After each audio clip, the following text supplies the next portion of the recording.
Hi, it's me.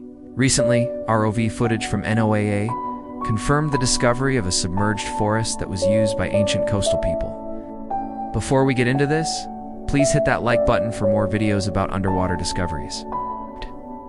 The other day, we told you about an interesting story where archaeologists found a drowned prehistoric village in the Black Sea that dates back to 6,000 years ago. The city was so well preserved that they could even see individual grains of sand where the homes once stood.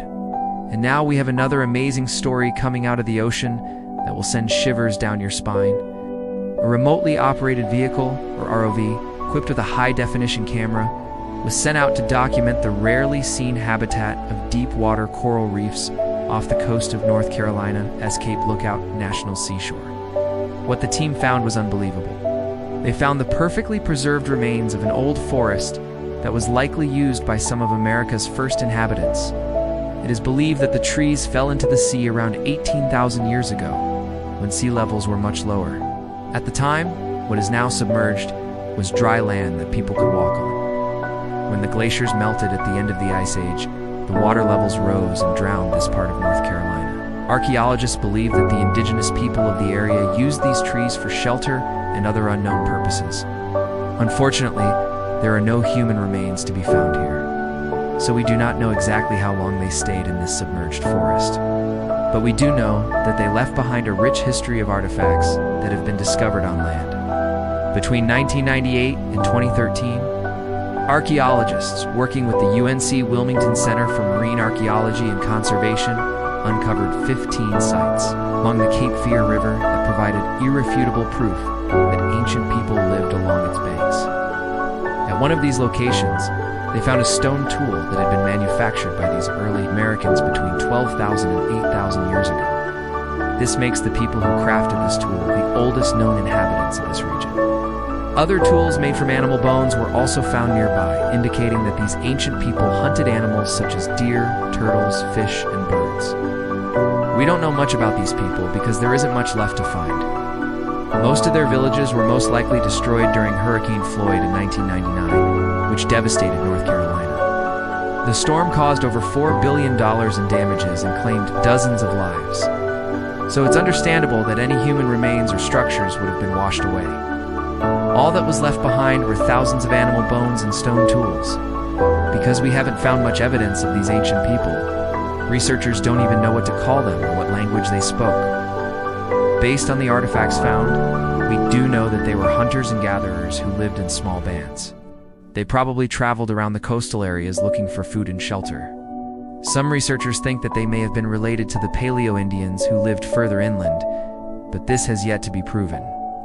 Researchers were able to use radiocarbon dating to learn when these ancient people inhabited the region. They found that the bones of animals they had hunted were between 10,500 and 9,700 years old. They also found that the sediment in which they had buried their dead was between 8,600 and 8,000 years old. Both pieces of data suggest that these people lived in North Carolina for about 2,500 years. The forest that was recently discovered by NOAA is located about 10 miles off the coast of Cape Patras in an area known as the Wilmington Submarine Canyon. The ROV footage revealed a large area of submerged trees that had never before been seen by human eyes.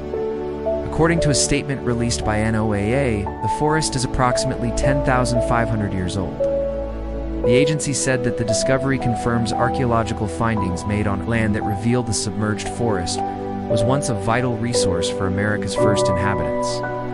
On its website, NOAA explained that it partnered with several organizations to explore this rarely seen deep-water habitat. NOAA wrote, "The living reefs are home to ecologically and economically important species that support fisheries and provide coastal protection. Yet these habitats remain largely unknown and unexplored. Using an ROV allows scientists to explore these areas without harming the coral. ROVs are equipped with cameras that allow scientists to observe the corals without touching them. Scientists also used a remotely operated vehicle named Hercules to map the forest floor. The forest is located at a depth of 1,000 feet, which is too deep for scuba divers to go. That's why scientists must use advanced technology like ROVs to study what's going on down there. Scientists say that exploring shipwrecks and other man-made objects is easy compared to exploring deep-water coral reef ecosystems. Studying these ecosystems is hard because so delicate. It took one wrong move and you could damage or destroy the entire ecosystem. Exploring shipwrecks is easier because they're harder, so scientists don't have to worry about damaging anything when they touch it. In order to avoid disturbing the forest, scientists use a sled equipped with sonar to map the seabed. This type of mapping technology helps scientists better understand the topography of the forest floor. They can then use this information to determine how the forest developed over time. In addition to using a sled equipped with sonar, scientists also used a laser to measure the distance between the top and bottom of the trees. Using these methods, scientists were able to create a detailed map of the forest floor. In addition to mapping the forest, scientists also collected samples of the sediment at the bottom of the ocean. They plan to analyze the sediment to determine if there is any evidence of human activity. For example, they will look for signs of fire or tools. If they find any evidence of human activity, it will provide new insights into how the ancient people used the forest. According to the statement released by NOAA, the forest is in excellent condition and appears to be completely intact. This is unusual because submerged forests typically break apart after being underwater for so long. The fact that the forest is still standing upright is a testament to the strength of the trees. Scientists are eager to learn more about the forest and how it has survived for so long. They believe that studying the forest will provide valuable insights into the ecology of submerged forests in general. It is believed that similar forests existed all along the East Coast, but they were destroyed by storms or rising sea levels. The only one that survived is the one off the coast of North Carolina. The forest is now a protected area. NOAA has banned all fishing and other extractive activities in the area to prevent damage to the forest. Scientists plan to continue studying the forest using ROVs and other technologies. They hope to learn more about the forest ecology and how it has survived for so long. They also hope to learn more about the ancient people who used the forest and how they interacted with the environment. Archaeologist Mark Wild from East Carolina University said the discovery of the submerged forest is an exciting development in our understanding of the region's prehistory. Wild said the forest provides a unique window into the past and has the potential to teach us a great deal about the earliest Americans. He added that the discovery is also a reminder of the importance of protecting our cultural resources. This discovery is a major breakthrough in the study of early American history. The submerged forest is one of the few remaining examples of this type of ecosystem on the East Coast.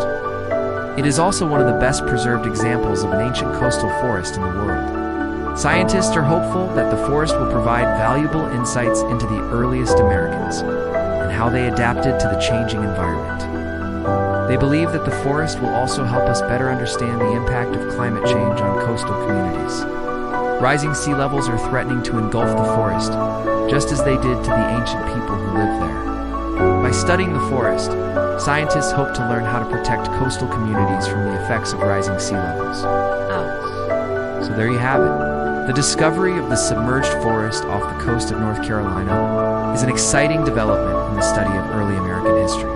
The forest is a reminder of the rich cultural heritage of the United States and the need to protect our cultural resources. What do you think? Leave your thoughts in the comments section below, and don't forget to like before you go. See you next time. Bye.